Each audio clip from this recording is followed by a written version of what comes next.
Rapaz, ontem eu vi assim as redes sociais da galera no Brasil, né? É, Ontem foi o Dia Mundial da Pizza, a gente falou é. sobre isso, né? Todo mundo tava postando ali pizza e tal. Eu comecei a viajar nessa história, né? Tem dia para tudo, né? Hoje, sei lá, é o dia do requeijão, sei lá, é o dia do milho, do curau de milho, vai, sei lá, da pamonha. Todo dia tem um negócio assim, né? Eu fiquei imaginando se todo mundo tem aquela foto guardada, né, para postar na rede social para comemorar o dia X. É muito louco isso. Ah, claro que ontem muita gente pediu mesmo a pizza em casa, mesmo sendo uma segunda-feira, não é comum para o hábito normalmente do brasileiro, mas enfim, faz muitas pizzarias fecham, inclusive as segundas, né? Mas a galera aproveitou para postar a pizza. Aqui nos Estados Unidos, como eu falei, o pessoal come pizza manhã, tarde e noite. Aqui que a gente vai fazer lanchinho, pizza, né? E a pizza não é tão boa como a do Brasil, de São Paulo em especial. Mas, enfim, é isso. O Roberto, é claro Hum. que está repercutindo muito, né? Aqui nos Estados Unidos também chegou a notícia, claro, da morte da torcedora brasileira naquela tragédia que a gente tem acompanhado. Falamos bastante sobre isso ontem aqui no Band News Station, né? A notícia chegou também aqui nos Estados Unidos, repercutiu demais. Não é comum a gente acompanhar isso, né? Uma torcedora morrendo ali do lado de fora para entrar e acompanhar um jogo de futebol. Mas assim como acontece com as notícias de tragédias no Brasil, passadas 24 horas da morte, né, da torcedora do Palmeiras, praticamente a notícia já começa a fugir do dia a dia, daqui a pouco vai sumir do noticiário, vai ser algo que vai entrar como um número, como uma estatística, a morte da Gabriela de 23 anos.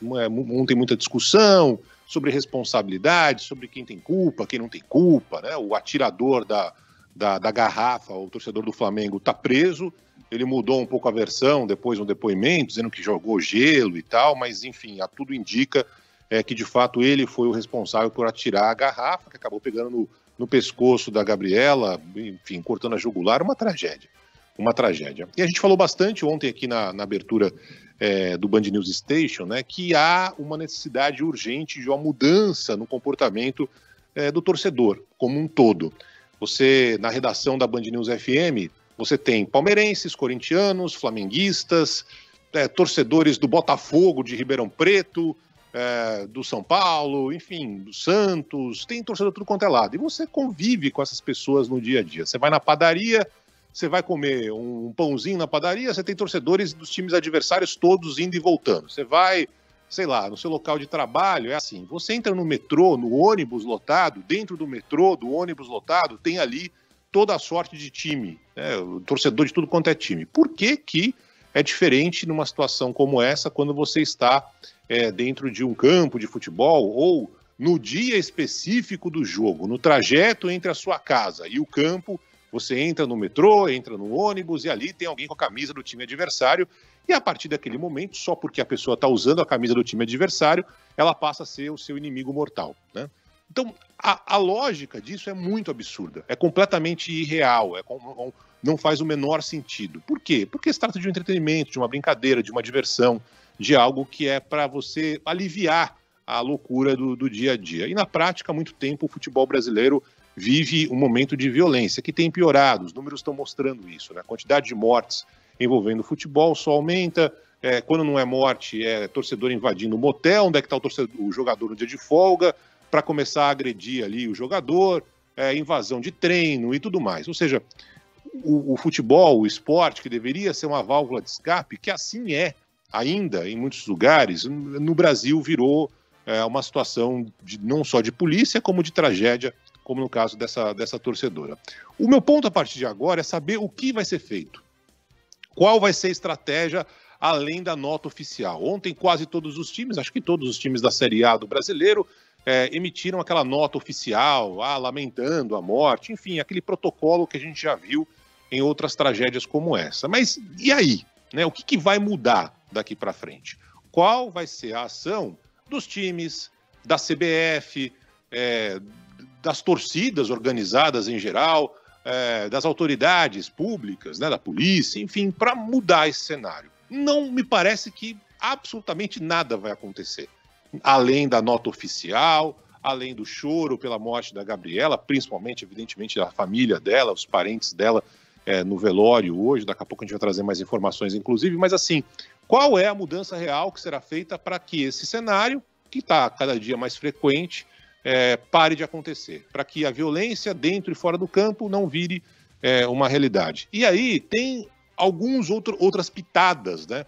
Tem a tal das redes sociais, que acabam inflando muitas vezes a raiva, né? A violência, né?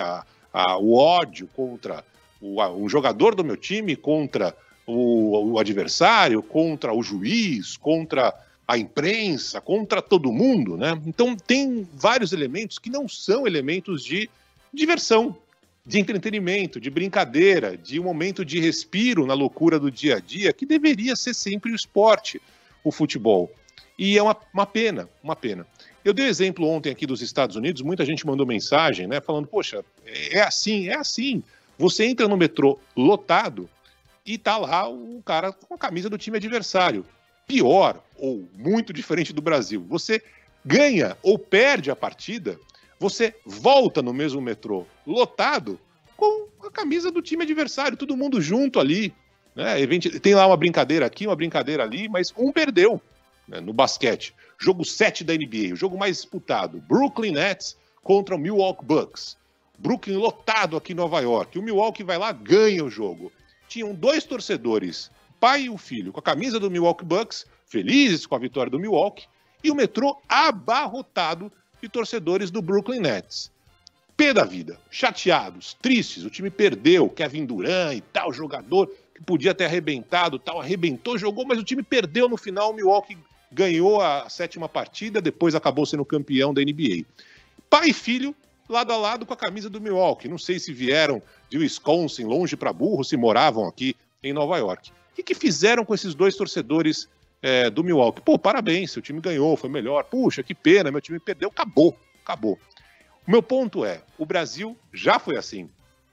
Quando eu comecei a frequentar estádios lá atrás, com 4 anos de idade, então se tem algo que eu entendo muito bem, é estádio de futebol, estou com 46, desde os 4 anos eu frequento estádio de futebol, ginásio, é um negócio que me dá muito prazer, eu gosto muito, é um momento de alívio, é um momento de relaxar, de soltar todos os diabos no estádio de futebol sem violência, né? Nunca com violência, mas eu sentava ao lado de corintiano, eu sentava ao lado de santista, eu sentava ao lado de palmeirense, isso já existiu no Brasil, e não faz tanto tempo assim.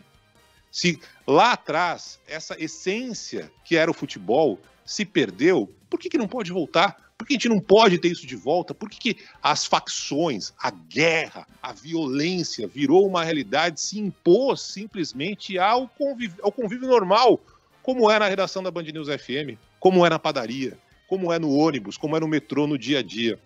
Se essa história voltar, e não é fácil, eu sei que não é fácil, já que se trata de décadas e décadas apoiando a violência, a briga, a guerra, a rivalidade ao extremo, né? Por que a gente não pode voltar a isso? É claro que não vai ser de uma hora para outra, é claro que não vai com faixas e cartazes mudar isso, mas seria o ideal. Senão, a gente vai continuar nessa situação de absoluta barbárie, em que um dia a Gabriela morre, outro dia o João morre, outro dia o Pedro que morre, né, a Maria, e vamos nessa. E toca-se assim essa triste realidade do futebol brasileiro.